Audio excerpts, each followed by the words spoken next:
এই শব্দবন্ধটাকেও আমি logical discrepancy. ভালো করে শব্দবন্ধটা খেয়াল করবেন। এখানে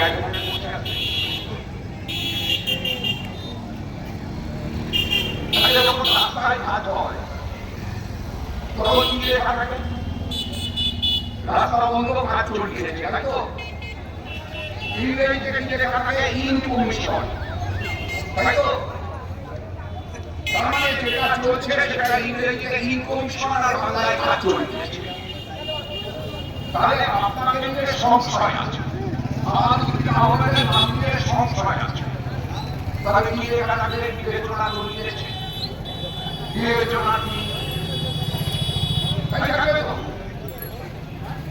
ভালো করে ভাবুন, ঠান্ডা মাথায় ভাবুন। এটা জানি বাদামি জিনিসটা আপনার ভিতরে করতে হবে। আজকে যদি এটাকে ছেড়ে দেন, তাহলে আপনার নাগরিকতা বদলে করতে হবে। এবং আপনারা কি সেটাই চান? বিজেপি কি সেটাই চায়? ছেড়ে দেওয়ার বিষয় না। তাহলে কি হবে? হবে বিয়ে করা কি অর্থাৎ এখনো সম্পূর্ণ হয়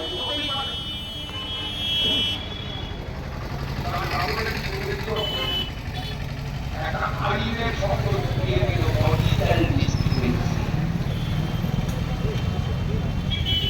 এই আইনের শব্দটা দিয়ে দিল, এইটার মধ্যে দিয়ে কিন্তু ট্রাইব্যুনালের রাস্তা অনুষ্ঠান আগে কি হতো? 2002 সালে যখন এসিটা করেছিল, অন্য গঠনগুলো যখন নির্বাচনের আগে প্রতি বছর 5 নভেম্বর থেকে ভোটার লিস্টের সংশোধন শুরু হয়, প্রতি বছর হয়।